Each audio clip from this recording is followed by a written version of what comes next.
byagenze, intambara zawe zituruka hehe? Imana yaduhaye umwuka wera nk'umufasha. Uwo mwuka wera waje agufasha iki? Abantu benshi mwatwaye ibintu mu mwuka, mwabitwaye mu mwuka mwibagirwa ko umwuka atagenda mu mwuka. Iri jambo ndabivuga nitonze kugira ngo munyumve. Dufite amasengesho y'iminsi 7, uyu ni umunsi wa 2. Umwuka wera ntabwo akorera mu mwuka. Ese iki kintu kirumvikana? Ntabwo umwuka akora nk'umwuka, ariko ntakorera mu mwuka. Umwuka akorera mu mubiri, akorera mu bantu, akora iby'umwuka ariko akoreye mu mibiri yacu, mu bantu. Iyo umwuka aza kuba ari umwuka w'umwuka gusa, ntabwo twajyaga guhabwa umwuka dufite imibiri. Ariko ibi narabibabwiye, ni iki cyatumye Kristo avuka mwa buriya buryo bw'igitangaza? Byari bisobanuye ngo Imana y'umwuka yongeye kwiyunga n'abantu bafite umubiri. Itandukaniro ry'umuntu w'umubiri n'Imana ryari ryabereye mu gice cya 6 mu gitabo cy'Itangiriro. Imana yicuza ko yaremye umuntu kubera ibyaha. Banza ugomorora amasoko yawe wafunze ku giti cyawe, amasoko y'ibitekerezo byawe uyagomorore. Satani ntakubuse kugira aho ugera, kuko amateka ajya atuma umuntu agomera amasoko ye. Ugashingira ku mateka, agahinda kakaguherana, kandi Imana iragukeneye ngo igukoreshe. Abantu bakakubeshya bashingiye ko ntacyo uri cyo, nawe ukagenda wumva ko ntacyo uri cyo, kandi nta muntu n'umwe ukeneye mbere y'uko wowe wikeneye. Nta muntu n'umwe ukeneye gukunda mbere y'uko wikunda. Nta muntu n'umwe w'ingenzi mu buzima bwawe mbere y'uko uri ingenzi. Imana ishimwe. Hari mwene data twari turi kuganira ubwashize, nari ndi kumubwira kuba ufite ideni si igitangaza. Ndamwana ikomeza urinde icyo cyizere wagiriwe kugira ngo bariguhe, kuko ntawe uguriza imbwa. Wowe uri kwiheba ngo ufite amadene, ugatakaza icyubahiro bakubashye bagukopa. Garuka wireba ku mpande Satani aguteshamwe agaciro, ni wowe wikeneye. Imana ishimwe. Urahari, mbikuriye kwiriye jambo. Ntabwo ukiri imfubyi. Isaka yasigaye ari we wenyine isapfuye mu gihugu yasukiyemo, yarahunze inzara. Jambo ry'Imana ku mugoroba ryatubwiye ngo kubaho mu buryo urinda ibitekerezo byawe ibintu bikwanduza. Twabonye intambwe biduteza, bituma dutandukana n'andi mahanga. Imana ishimwe. Bituma dutandukana n'andi mahanga.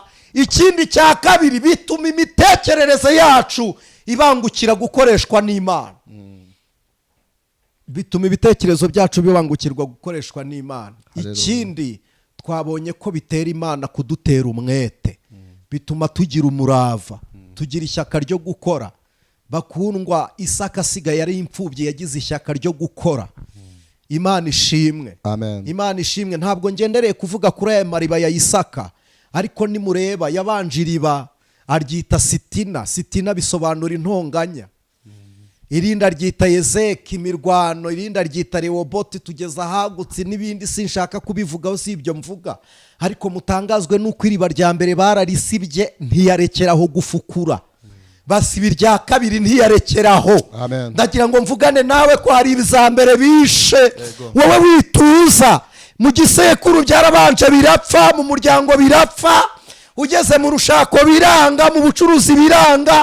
Ongera uhatane. Gutsindwa si ukurekeraho. Ntabwo gutsindwa ari ukubura ukugira. Gutsindwa ni ukurekeraho kugerageza.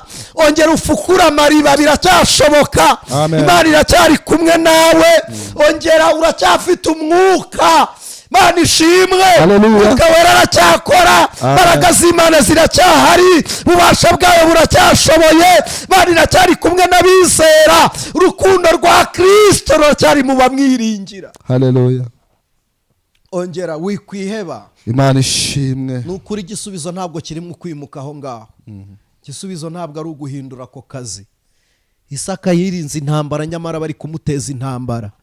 Arafukura, afukura amariba. Bakundwa nshuti z'umusaraba, nimukomerere mu mwami no mu mbaraga z'ubushobozi bwe bwinshi. Imana ishimwe. Imana ishimwe. Ndagira ngo dusenge. Wowe ku mutima wawe hariho iyihe soko? Nababwiye ngo umwuka wera ntabwo akorera mu mwuka. Umwuka akora nk'umwuka, ariko agakorera mu mibiri. Hanyuma ndagira ngo mbabaze, imibiri yikorera he? Iki kintu abarokore murakibagirwa. twavuga n'iterambere mukumva ngo turatandukiriye. Ngo ibyo muvuze byanditse mu yihe Bibiliya? Imana yaraduhamagaye. Bakundwa nshuti z'umusaraba, ba Pawulo babwirije batagira Bibiliya basomamo. Ba Yohana banditse ubutumwa bwiza basomye ubuhe? Munsubize tuganire. Bari bari mu bumana mu buryo bw'umwuka, barangije bahabwa imbaraga zirema ibifatika. Amen. Ayo masoko Satani ntayafunge. Mwuka wera akora nk'umwuka, agakorera mu mibiri yacu. Ndashaka kukubaza, umubiri wawe ugira aho ukorera, ugira aho utuye, ugira aho ubase? Hari abantu bari mu ruzerero, abantu banyumvira mu isi aho y'uburangare, ariko ndagira ngo nkumve, aho utuye se waranyuzwe? Bibiliya ivuga icyo? Abana bahanuzi babwira Elisa ngo aho tuba hatubereye hatoye. Imana nigomorora amasoko y'umugisha mu ruhande rw'umubiri wawe mu izina rya Yesu Kristo. Umubiri wawe urakeneye. Ufite skills nibyo, ufite ubumenyi, ariko ubukoresha iki? Imana igukore ku maso. Amasoko y'ubwenge, amasoko y'umuntu wacu wo mu ntekerezo ari yabyara ubwenge n'amasoko y'umwuka wera. Ndagira ngo mbabwire ko amasengesho y'ibitekerezo niyagera ku Mana. Umuntu w'ibitekerezo ni usabana n'Imana, kuko ibitekerezo ntibifatika ariko bigishize igice kinini cy'umuntu, kuko ibitekerezo bibitsa amateka atatu: bibitsa hashize, bibitsa hariho, bifite n'ahazaza. Ibitekerezo byawe nibifunguke. Pawulo yarabivuze, aravuga ngo nzi umuntu wagiye mu ijuru rya gatatu. Ntabwo yimutse mu isi, ntibamubuze, ariko ibitekerezo bye byazamuwe na Kristo, ahabwa imbaraga, ahabwa ubutware. Uyu munsi muri aya materaniro ndagusengeye kugira ngo inzira zawe zo mu buryo bw'umwuka zifunguke. Ndumva nagusaba ntuze kumisingira iteraniro. Niba ufite umuntu w'inshuti yawe, umuhe link nk'umuhaye impano. Muherinki nk'umuhaye impano, murarike nk'umucunguye. Ibi bintu mwe kubikora nk'aho ari waraza iminsi 7 abantu bisonzesheje.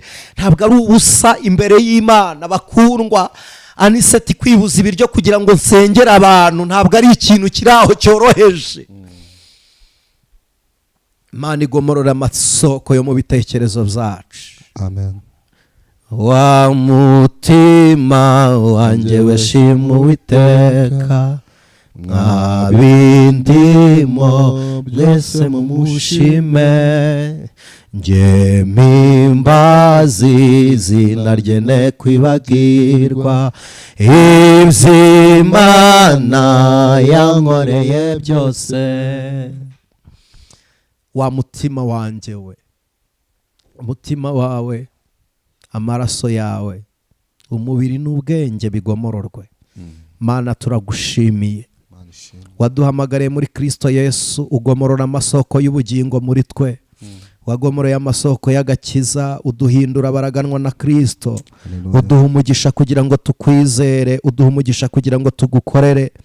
Ijambo ryawe ryarambwiye ngo umukiranutsi wiyoroshya imbere y'umunyabyaha ameze nk'iriba ritobamye n'isoko yandujwe. Muri aya materaniro dusabye amasoko yacu kongera gucayuka, amasoko yo mu bitekerezo, amasoko yo mu maraso, kuko amasoko yacu n'aba mazima. Turabyara abana badafite imiterere y'abisi, ahubwo abana bacu baraza bateye nka Kristo wasukuye amasoko yo muri twebwe. Amasoko y'ibitekerezo byacu n'aba mazima, amagambo tuganira ku rurimi arabakeye. Amasoko yo mu bitekerezo byacu n'aba mazima, turahitamwe ibyo tureba naho tugenda. Amasoko yacu n'aba mazima, imikorere yacu irabinyuze ubumana. Muri iri teraniro turasaba Uwiteka Imana mutanga bugingo, ugurura amasoko yo muri twebwe, uzibura amasoko y'imiryango, uzibura amasoko y'urushako, uzibura amasoko y'umugisha. Erega nta kindi Satani agomera kugira ngo abantu baguma ari indushyi, agomera suruse sosizi y'umugisha. Ariko dusibuye amasoko yacu, dusibuye amasoko y'abakobwa bari muri aya materaniro, dusibuye amasoko y'abagore bari muri aya materaniro. Mwami, abagabo bari muri aya materaniro dusibuye amasoko yabo. Aya mariba nadudubize, amariba y'agakiza yongera dudubize, amariba y'imbaraga no gukora tugahirwa niyongera dudubize. Jambo ryawe ryarambwiye ngo abagwaneza nibo bazahabwa isi, none abantu bamaze kwizera babaye indushyi zo mu isi. Amasoko nadudubize. Haleluya, haleluya, haleluya. Alibonesa nima ehoria penosakita ehosadrai menimandia hosa edonimango irsinima. Amasoko yacu nadudubize, masoko y'ubwenge, amariba y'ubwenge, amariba y'ubwenge, amariba y'ubwenge, amariba y'imbaraga, imbaraga tutazi aho ziturutse nizize zidushoboze, imbaraga tutazi aho zivuye ariko zifite inkomoko mu bumana, nizize zishoboza umuntu gukiranukira ahantu akora, imbaraga z'ubumana, amasoko mvashuru, imigezi y'Uwiteka nigomororwe mu gihe cya Nowa. Wifashishije amasoko y'ikuzimu, wifashisha amasoko yo mu isi, wifashisha amasoko yo ku bicu. Jambo ryawe riravuga ngo amasoko yose arakinguka. None uyu mwanya turasabye, uyu munsi ntihakinguka amasoko yose y'imibereho mizima, mibereho y'agakiza, masoko akinguke, mibereho y'ubugingo, masoko akinguke, mibereho y'umwuka wera, amasoko akinguke, mibereho y'umubiri, amasoko akinguke, abantu bongere babone umugisha w'ubumana. Masoko yawe niwongera akinguke, masoko nazibuke y'umubyeyi, amasoko y'indaye nafunguke, masoko ya nyababyeyi nafunguke, masoko y'uyu mugabo we nafunguke. Mwami turasengera amasoko yo mu maraso we, Mwami turayazibuye tuyagize mazima mu izina rya Yesu Kristo. Masoko yo mu bihaha tuyagize mazima. Oh haleluya. Kiganza cy'Imana nigikore, ubasha bw'Imana nibukore muri iri teraniro. Ndabizi neza ko ibyo tuvuga biraremeka bikaba. Niki gituma bitaba ngo bigere ku muntu? Nuko waba ataraba umuntu ukwiriye. Ariko Mwami turagushimiye, masoko yawe nadudubize, tsinzi y'Uwiteka iganze, ubutware bw'Imana bugaragare. Turagushimiye mutanga bugingo, turagushimiye Eliolama, turagushimiye Jehova Tikeno, turagushimiye Adonai, turagushimiye Sabaota, turagushimiye Jehova Shama, turagushimiye Elayon, turagushimiye. Urakoze Yesu. Izina ryawe nirishimwe, ku bwawe dusenze twizeye ibyo none n'iteka ryose. Amen. Amen. Bene data turi mu minsi 7, Marcel tuyoboye nyihanganire. Ndumva navuga sinceceke, ndumva navuga sinceceke. Satani yasibye amariba yawe, asiba amariba y'urugo, asiba yo yakavukire, amariba arayasiba. Jambo ry'Imana ryarabitubwiye, iyo ni verset biblique turi kugenderaho, ariko nababwiye ko ntazayitindamo. Sinshaka kuvuga ibintu nkaho ari ibintu biraho byo mu cyuka cyangwa amateka. Isaka yasibuye amariba se yari yarafukuye akiriho. Ndagira ngo mvugane nawe, burya umuryango wawe wari ufite isoko nziza. Amen. Burya wari ufite isoko nziza. Inkomoko yawe ya mbere ni mu bumana. Nta muntu ubaho bitari mu mugambi w'Imana. Ariko niki cyatumye uriho mu marira? Ntabwo wari umugambi w'Imana. Uyu mwanya munyemerere iki kintu nkibabwire. Umuntu wese uri mu makuba, ejo abantu bagiye babaza ibibazo byinshi, abantu bagiye babaza ibibazo byinshi, n'uyu munsi ntitubaheza kuko turashaka ko n'imitekerereze yacu yaguka muri Kristo Yesu. Abantu bagiye babaza ibibazo ku ijambo Imana yavuze kwa Hana, yego, iziba inda ya Hana. Narabibabwiye, reka mbabwire, Imana yacu ifite uburyo ikinga ibintu. Niko ijambo ritubwire, riratubwira ngo icyubahisha Uwiteka nuko akinga ibintu, ariko abami n'abatware bakanezezwa no kubigenzura. Bakundwa nshuti z'umusaraba, Imana igikenera umwete w'umuntu, ikenera umwete w'umuntu. Niyo mpamvu nababwiye ngo nta conditions turi kugenderaho muri aya masengesho. Uhunge bingana nuko utewe, utake bingana nuko utewe, urire bingana nuko ubabaye. wiruke bingana n'uko uhunga, wowe ubwawe aba ari we witeramo imbaraga. Impamvu ni iyihe? Beneda, uzi ko umuntu ajya abaho mu isi y'umwuka, ugasenga mu buryo bw'umwuka ugahabwa imbaraga, ariko kuko amasoko yo mu bitekerezo byawe afunze, ukirirwa uhanurira abandi ntugire imbaraga zikura ibintu mu byavuzwe n'Imana. Iki kintu ndagira ngo muze kucyumva. Nimusoma abahanuzi bose bahanuye muri Bibiliya, bari bafite ubudasa batandukaniyeho n'abandi. Berekwaga ibintu bakabigiraho n'uruhare.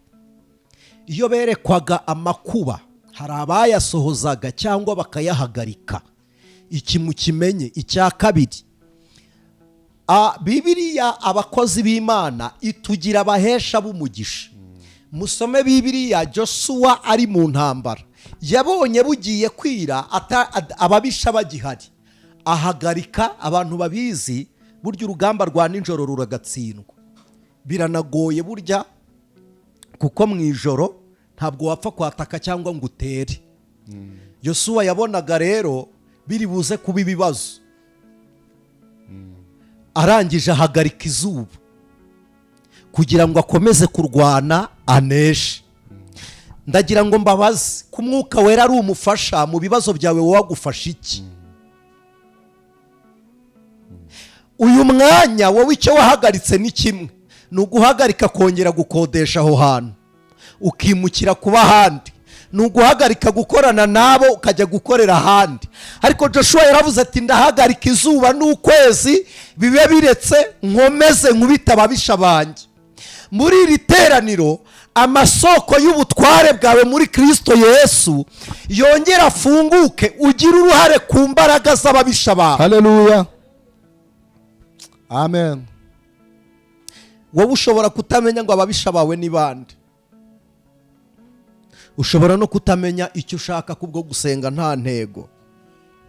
Ejo twarabivuze, iyo umuntu atarahura n'umugisha we, umugisha we uba ukeneye orientation. Ninde uwo orienta? Umuntu w'Imana ashobora kuwubona nk'inyongera, cyangwa se umuntu wa Satani akawubona bitewe n'umupfumu wawuhaye indi direction. Bakundwa, abantu benshi baranyazwe ntibabimenye. Njya nkunda kubibutsa nkababwira ikintu kimwe, abantu benshi iyo banyazwe amasezerano ntibamenya ko banyazwe. Ntabwo bamenya ko banyazwe kuko byari bitarasohora. Ubu hari abantu ejo hazaza hambaye ubusa,